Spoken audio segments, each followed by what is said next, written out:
Les pido que me acompañen con sus Biblias a la carta de Santiago, el primer capítulo de Santiago, Santiago 1. Quiero decir que es realmente un privilegio y un placer estar en esta capilla de nuevo.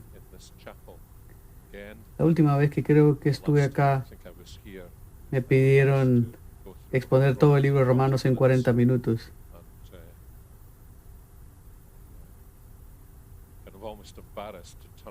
Y todavía no sé cómo tuve la audacia de hacer esto. Quiero pedirle que me acompañen al versículo 12, Santiago 1, 12. Bienaventurado el hombre que persevera bajo la prueba, porque una vez que ha sido aprobado, recibirá la corona de la vida que el Señor ha prometido a los que le aman. Que nadie diga cuando es tentado, yo soy tentado por Dios,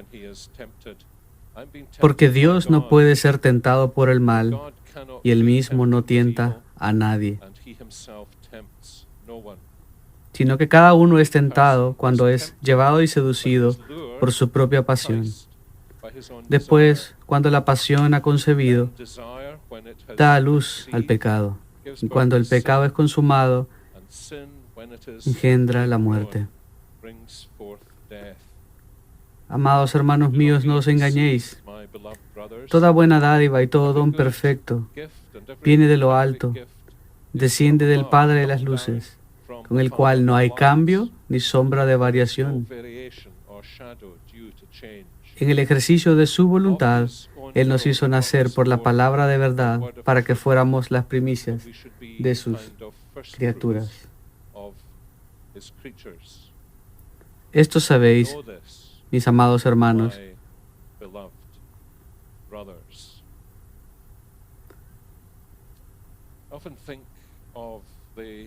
A menudo pienso acerca de ese himno, cuán amigo tenemos en Cristo. Nos dice qué hacer cuando tenemos pruebas y tentaciones. Y ese es realmente el tema de Santiago 1. Que tengamos gozo cuando tengamos pruebas, pero también tentaciones. Las tribulaciones de las que habla a partir del versículo 12 son las pruebas de las tentaciones. ¿Qué debemos hacer? El escritor del himno nos dice que vengamos al Señor en oración. Y ese es un buen consejo. Y Santiago nos anima a orar. Pero no es el consejo que nos da acá. Hay más que llevarlo al Señor en oración. Muchos me han dicho cómo el Señor les habla en oración. Y les quiero decir con amabilidad, el Señor te habla en la Escritura. Tú le hablas en la oración. La Escritura puede venir a ti mientras oras, pero tomar las pruebas y las tentaciones al Señor en oración es algo bueno y vital, pero eso no es todo la historia del Evangelio. Personalmente, esas palabras en el versículo 19 están colocadas como la introducción a la siguiente sección. Puede ser también que sean parte de la sección anterior. Sí, toma las cosas al Señor, lleva las cosas ante el Señor en oración, pero cuando te enfrentes a pruebas y tribulaciones, no solo importa cómo oras, pero lo que sabes. Puede ser que Santiago está terminando su instrucción en las pruebas y las tentaciones, diciéndole a sus amigos cristianos, estas cosas las acabo de decir, ustedes necesitan saberlas. Sí, necesita ver la oración del corazón, pero si vamos a enfrentar las pruebas y las tentaciones, también necesitamos iluminar nuestra mente. Y notarás cómo en un pasaje previo, cuando está hablando acerca de las pruebas, en el versículo 3 dice,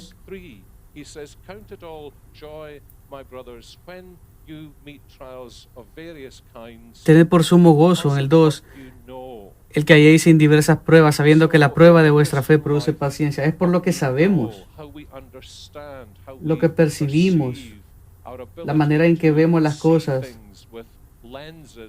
debe informarse por la verdad bíblica. Esto es lo que Santiago nos está diciendo, y por eso dice en el versículo 16 y más adelante, no os engañéis. El engaño tiene que ver con la mente y la manera en que procesamos las cosas que llegan a nosotros. No vemos las cosas como realmente son. Creo que este texto en Santiago, que puede ser que no sea tu carta favorita en el Nuevo Testamento, así como tampoco lo era para Martín Lutero, la carta de Santiago es muy útil para nosotros personalmente, pero también es útil para nosotros pastoralmente. Es un texto que nos provee y nos equipa con aspectos pastorales ricos, porque se dirige a dos cosas fundamentales de la vida cristiana, dos de los asuntos más grandes que van a tocar a nuestra puerta: cómo respondo a las pruebas y cómo respondo a la tentación. ¿Qué debo hacer cuando las cosas parecen que van mal en mi vida? ¿Cómo salvaguardo mi vida de una manera que no caigo en tentación, pero que vivo para la gloria de Dios? Es el segundo de estos dos énfasis en el cual quiero que pensemos hoy en maneras que sea muy intencional ahora que comenzamos un nuevo semestre. Algunos que hemos estado en clase, hemos estado escuchando en énfasis que encontramos en la enseñanza puritana en el ministerio. El ministerio es un llamado peligroso. Y una de las razones por esto es porque los ministros a los que Satanás a menudo dispara sus dardos es porque se da cuenta de la destrucción que el ministro del Evangelio puede tener en la destrucción de una congregación del Evangelio. ¿Qué podemos aprender de Santiago acerca de la tentación? No creo que debemos detenernos en el hecho que él no quiere tener ninguna confusión. En el 13 dice que nadie diga cuando es tentado: yo soy tentado por Dios. Puedes estar seguro, y es lo que él quiere evitar, que no tengas dudas. Esto no viene de Dios. Dios en su soberanía puede providencialmente querer que tú enfrentes la tentación, pero de algo puedes estar seguro: es que tu Padre nunca te va a pedir que peques. Así que Santiago aclara esto para que no haya ninguna confusión. Dios puede guiarnos a la prueba, así como guió a su Hijo a la prueba, pero no es el que nos lleva a la tentación, no es el que nos obliga a pecar, es el que nos tienta, sino es el malvado. Si lo que sabemos es importante, ¿qué es lo que necesitamos saber? Si lo que entendemos va a ser útil para nuestras vidas, pero también en nuestra habilidad para ministrar a otros, ¿qué son las cosas que Santiago quiere que entendamos? Quiero tratar de responder esa pregunta del texto en dos maneras. Primero que nada, lo que hace acá para ayudarnos a obtener un entendimiento que va por el Espíritu a ser una defensa para nosotros, es que debemos poder reconocer y analizar el patrón de la tentación. Y nos da un análisis muy penetrante de cómo funciona la tentación del versículo 14 hasta el 15. Y creo que esto es valioso para nosotros personalmente, pero también es muy valioso para nosotros pastoralmente. Él nos da lo que podríamos llamar el ciclo de la tentación, que sin importar cuál sea la tentación, Hay una dinámica y un patrón a la tentación.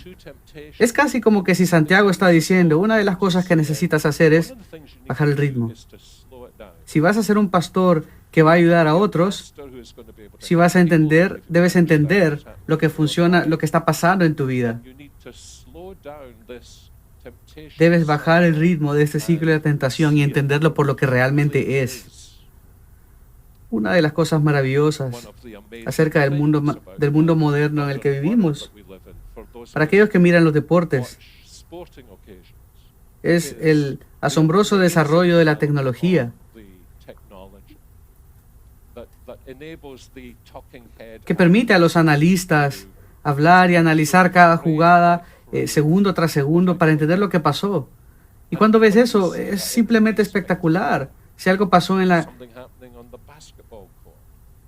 cancha de baloncesto, en la de fútbol, puedes entender. Y es a través de esa tecnología que Rory McIlroy, el golfista irlandés, descubrió que su palo de golf viajaba mucho más rápido antes de que hiciera contacto con la pelota que cuando había golpeado la pelota. Y es por esta tecnología. Y pudo transicionar para entender cómo debía pegarle a la pelota de golf para que viajara mejor. Todo esto fue por el análisis de la tecnología. Ahora, cada idea brillante que tiene la gente, la encontramos en la Escritura antes. ¿No lo creen? Y esto es lo que Santiago está haciendo acá sin la tecnología. Él está diciendo, ok, vamos segundo tras segundo viendo cada cuadro, analizando esta dinámica para que podamos ver y entender lo que nos está sucediendo. ¿Qué está haciendo el malvado hacia nosotros? Para que podamos detenerlo, porque reconocemos que sus dedos malvados están afectando nuestra vida. ¿Cómo se mira este ciclo entonces? Bueno, comienza con la atracción. ¿No lo creen? No somos tentados al pecado a menos que el pecado parezca atractivo a nosotros, disfrazado. Este fue el patrón original. No es insignificante, lo creo teológicamente. Pero el árbol del conocimiento del bien y el mal es descrito exactamente en los mismos términos que cualquier otro árbol en el jardín. No parece nada en ese árbol en sí mismo. No había nada feo que dijera, no comas mi fruto.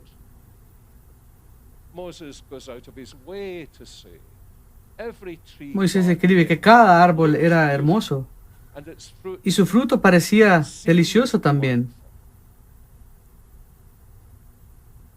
Y en Génesis capítulo 3 podemos imaginar a Eva llegando al árbol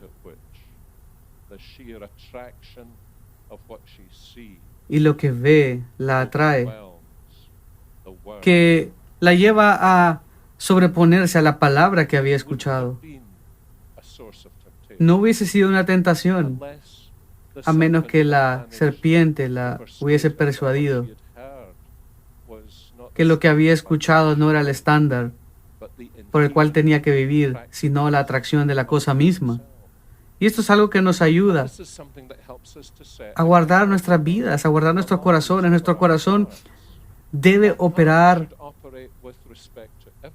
de la misma forma que todo en la creación, con un elemento de suspicacia hermenéutica, sabiendo que todo lo que nos atrae debe ser visto a través de los lentes de lo que escuchamos en la palabra y no de nuestra habilidad para interpretar la realidad solo porque parece ser atractivo. Santiago está poniendo la situación bajo el microscopio y está diciendo, tienes que saber esto, hermano. Son las realidades atractivas que te va a llevar a caer, a menos que mires cada realidad atractiva a través de los lentes de lo que has escuchado, no solo de acuerdo a lo que ves. Y puedes ver cómo eso inmediatamente lleva al engaño. Es la atracción. Pero luego dice que es la decepción, el engaño. ¿Cómo opera? ¿Cómo funciona? Bueno, funciona simplemente, cada persona es tentada cuando es atraída y engañada por el deseo que es creado por esa atracción. Y el resultado es que él o ella es engañado. Algunos de ustedes recordarán días cuando, si se decía que Eva fue engañada, todo el infierno se desataría por el misoginismo.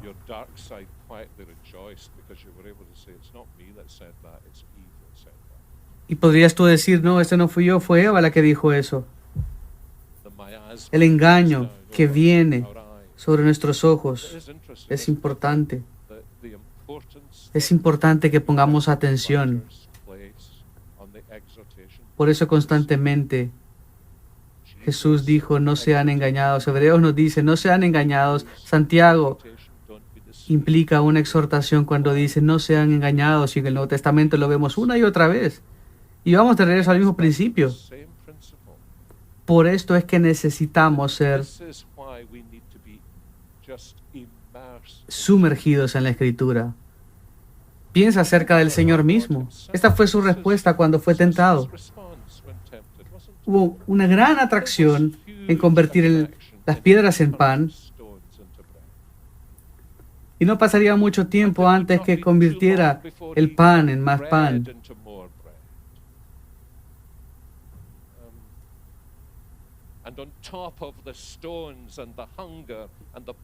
Y por sobre las piedras y el hambre y el poder de cambiar piedras en pan, ¿qué estaba ahí? Fue el uso de la palabra de Dios. Pero él no fue engañado. Lo fascinante es que en las narrativas de la tentación, mientras bebe de estas grandes secciones de la Escritura,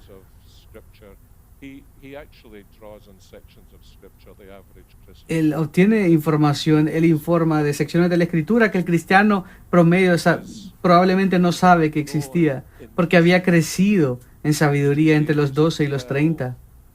El mismo lenguaje que Lucas usa es una indicación que había bebido de la palabra de Dios, que había memorizado la palabra de Dios.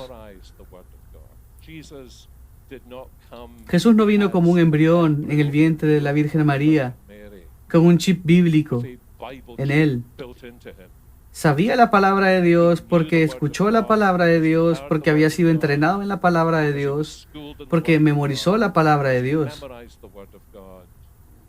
Y creo sinceramente que no había un texto en el Antiguo Testamento que él no se hubiera memorizado o que hubiese reflexionado en.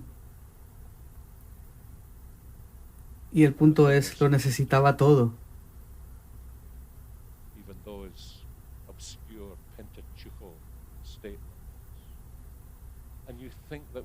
Si él necesitaba la palabra del Espíritu, ¿cuánto más nosotros necesitamos la palabra del Espíritu? Es fácil para nosotros, hermanos, ser influenciados por la subcultura del mundo, que podemos vivir la vida cristiana con gran éxito, con base en un conocimiento minúsculo de la Escritura. Pero la verdad es que los cristianos caen como manzanas de un árbol, siendo engañados porque no conocen la palabra de Dios. Entonces necesitamos conocer la palabra de Dios. Creo que podría decir que a través de los años, en mi propia vida y servicio cristiano,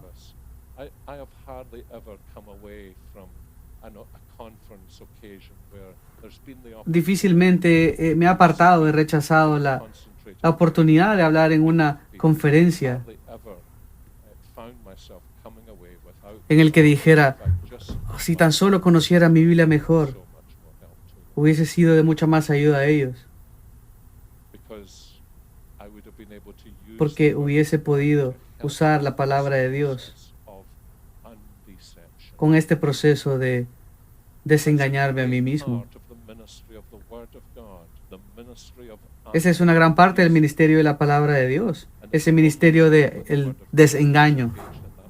Solo puede ser hecho cuando la palabra de Dios ha sobrecogido tanto al ministro y sus propios corazones también.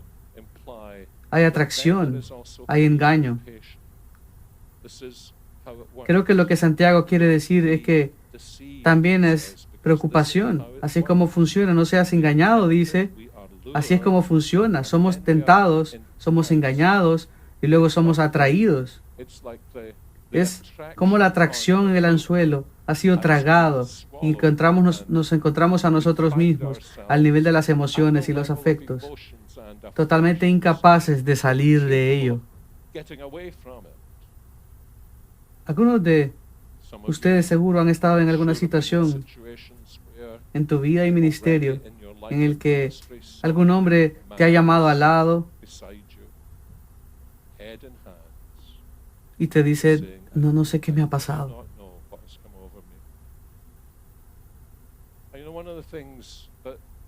Y lo que tienes que probar es esta pregunta.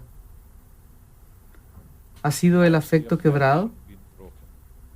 Porque a menos que el afecto ha sido quebrado,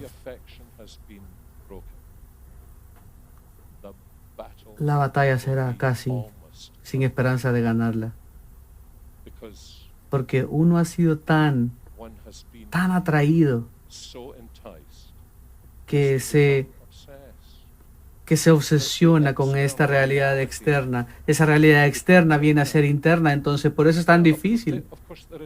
De hecho, hay una versión santificada de esto. Ustedes saben acerca de esto. Si estás casado, sabes acerca de esto.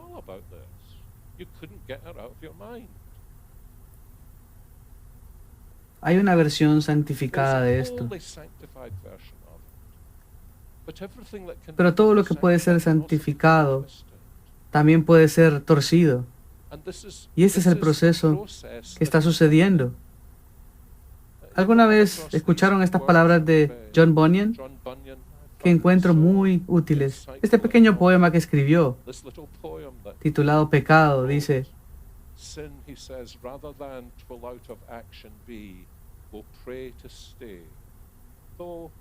una noche, una hora, un momento, abrázame en mi regazo, a menos que muera.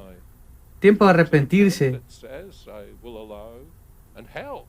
No sabes cómo, pero si le das entrada a tu puerta, Él va a entrar y puede ser que nunca más salga.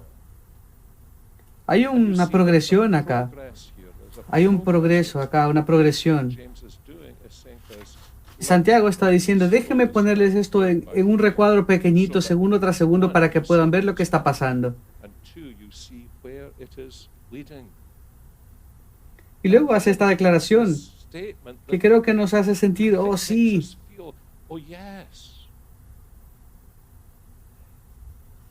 Esta es la historia de David. Esto es exactamente lo que pasa con David.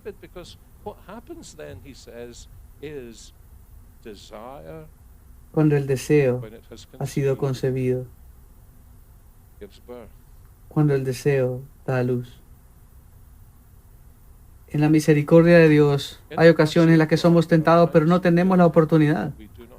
Hay ocasiones en las que tenemos la oportunidad, pero por cualquier razón providencial no tenemos el deseo. Pero cuando la oportunidad y el deseo se juntan, como los escritores de antaño dirían, estamos en medio del día malo, como Santiago dice acá. Necesitamos saber esto, amados hermanos. Cuando el esperma del deseo, el óvulo de la oportunidad, conlleva a la concepción del pecado en la mente. Y podemos ver eso en la narrativa de la tentación en Génesis. Podemos ver en la narrativa de la tentación en Segunda de Samuel.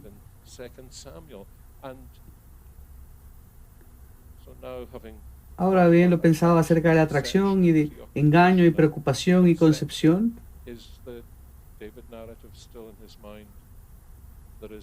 La narrativa de David todavía está en su mente y el resultado es sujeción. El pecado, cuando ha concebido, lleva a cabo la muerte. Cuando lees Segunda de Samuel, lo lees como el drama se desenlaza y toda tu alma está llorando y pidiéndole a David, David, ¿no ves lo que te está pasando realmente? Sabe estas cosas porque estas cosas te van a proteger. Esta es la palabra del Espíritu que te va a capacitar a ganar la batalla. Comencé a leer la Biblia cuando era un chico. La leí por 5 años, antes que su verdad quebrara mi vida. Pero recuerdo la primera vez que estaba consciente de leer Efesios 6, del 10 al 20. La primera vez que hizo algo de sentido para mí. Todavía recuerdo el sentido de decepción que cuando Pablo dice que habiéndolo hecho todo, todavía estoy de pie. Estoy hablando de los 1960. Había mucho cristiano viviendo alrededor de los 1960 en Victoria. Y todavía pienso, ¿es todo eso lo que hay? ¿Que todavía estoy de pie? Y realmente es un milagro absoluto que todavía esté de pie.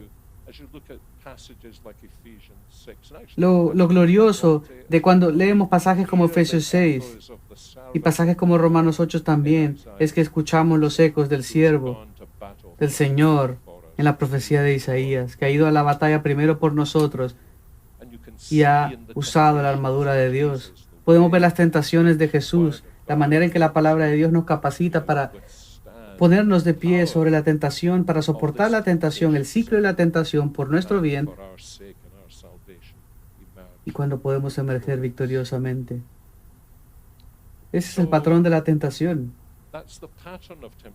Y ya que he estado acompañando al Dr. Lawson, el segundo punto es la protección en contra de la tentación. El patrón de la tentación en contra de la tentación. El patrón de la tentación y protección en contra de la tentación. Tenemos 3 hijos y una hija. Por supuesto, las hijas son diferentes, son especiales, sobre todo si llegan al final.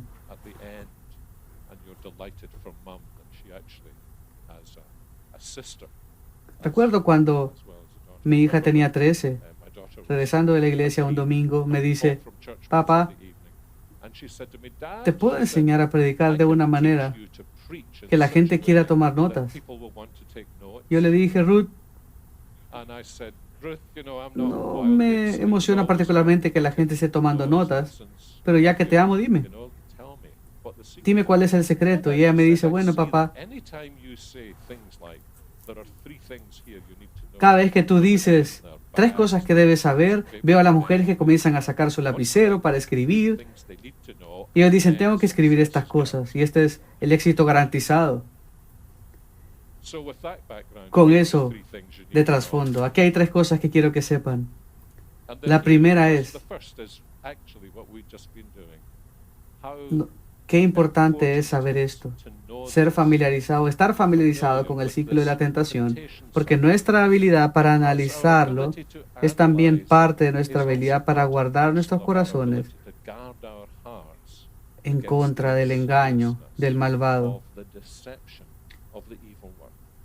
Segundo,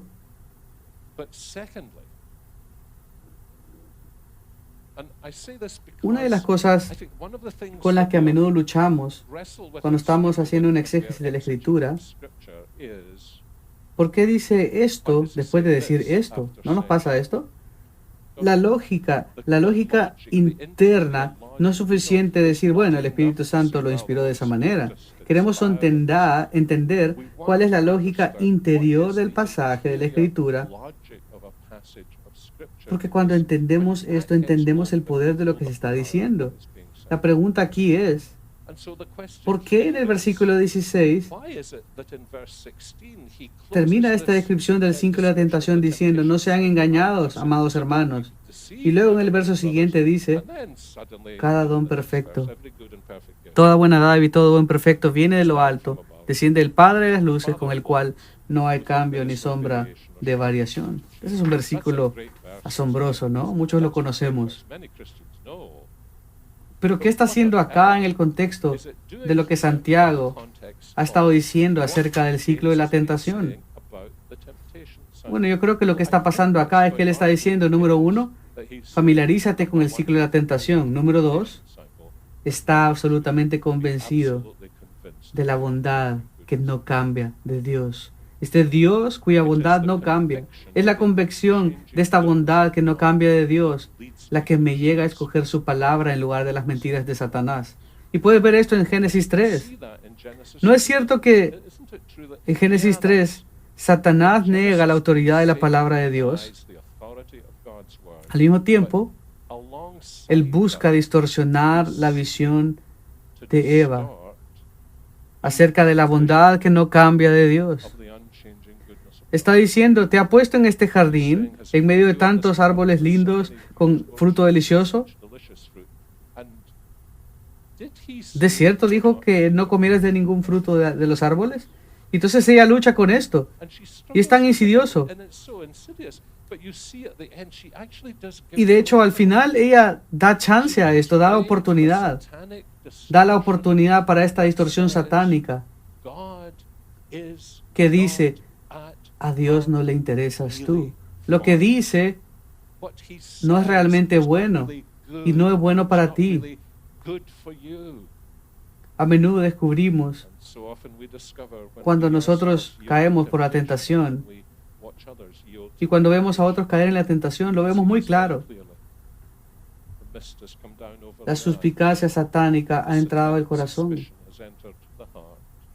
Pero de hecho, nos damos cuenta que de hecho hay algo que es mejor para mí, algo mejor de lo que Dios ha dicho que es. Esto es lo que hacemos. Esto es lo que hace la gente cuando cae en la tentación.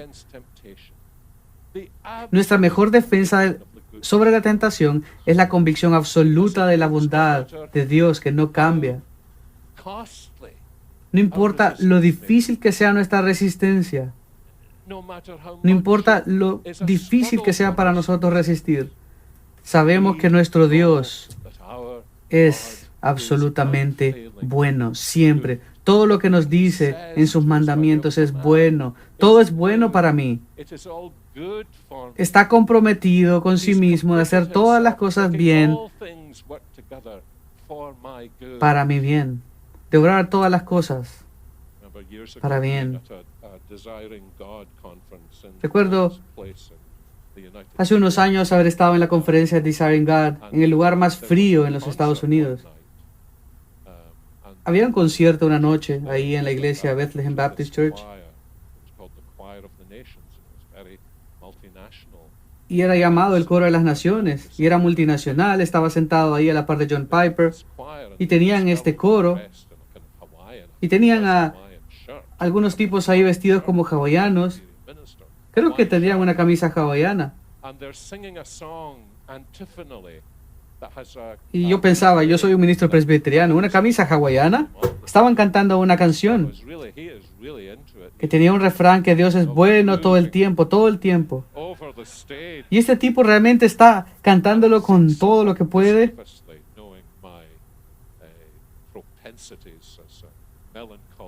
Y tal vez el pastor John Piper, sabiendo mi melancolía escocesa, se inclina y me dice, ¿sabías que él es uno de mis ancianos?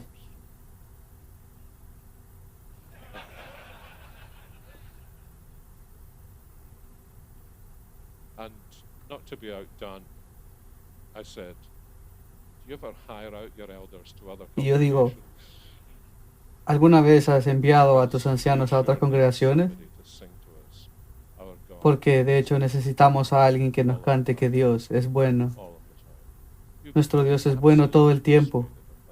¿Estás absolutamente persuadido de esto?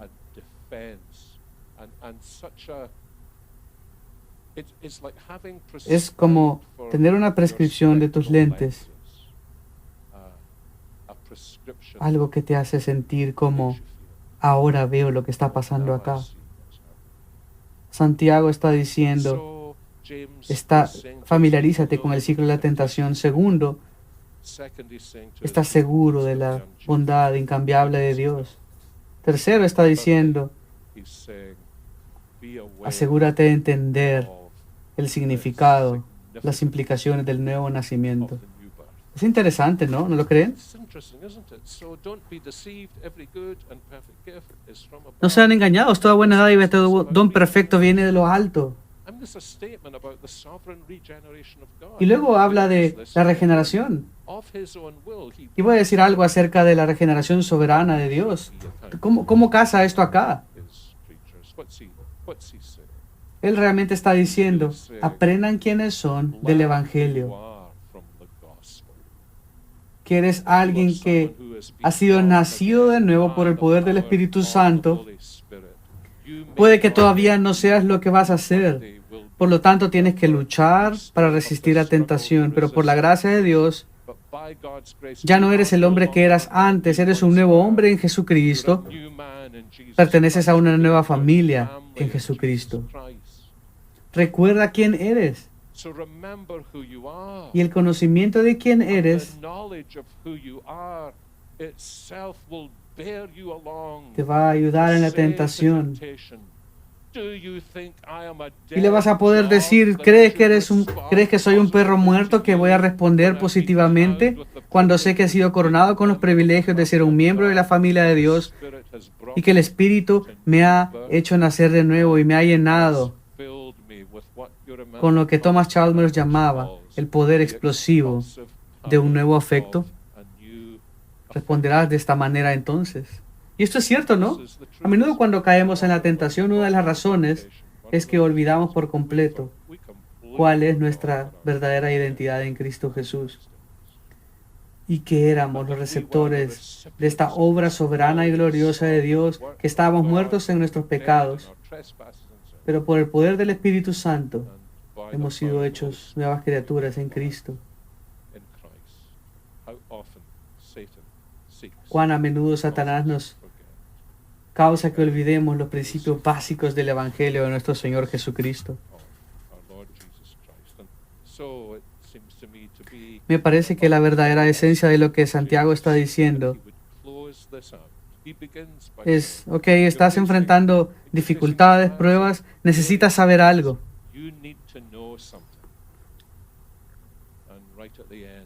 Al principio del versículo 19 dice, esto sabéis, mis amados hermanos.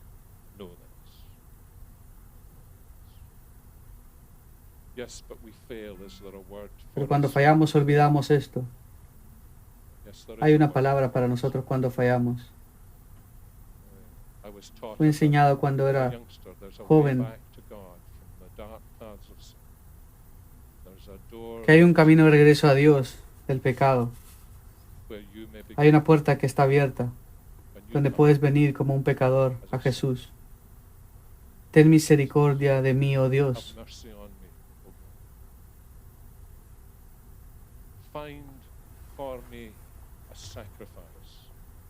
Quita mi pecado de mí. David, de una manera, si no fuese por la promesa mesiánica,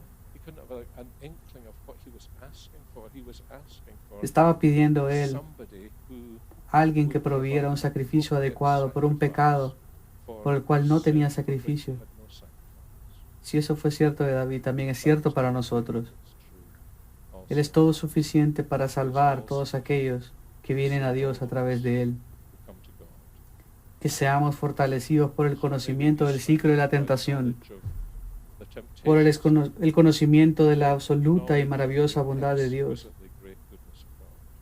y por nuestro crecimiento en un sentido de entender quiénes somos, y que sepamos que para todos nuestros fracasos, nuestras caídas, Él está atento al humilde, y que en Él tendremos descanso para nuestras almas. Amado Padre, te damos gracias por poder poner nuestras vidas juntas bajo la dirección de tu palabra, por las maneras en que nos ministras tan maravillosamente como un cuerpo. Pero cuando tu palabra es predicada,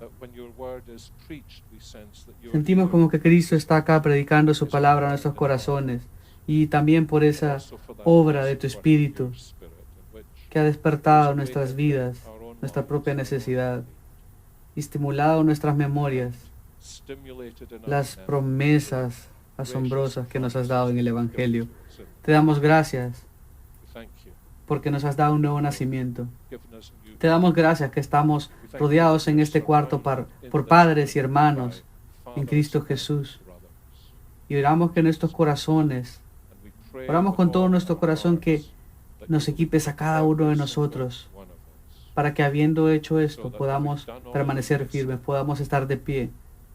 Y mientras ministremos a aquellos que han caído, que han sido dañados, que a los que sientan que están muriendo, podamos traer restauración por medio de tu palabra, que fortalezcamos sus vidas y que regresemos a la batalla. En el nombre de Cristo Jesús. Amén.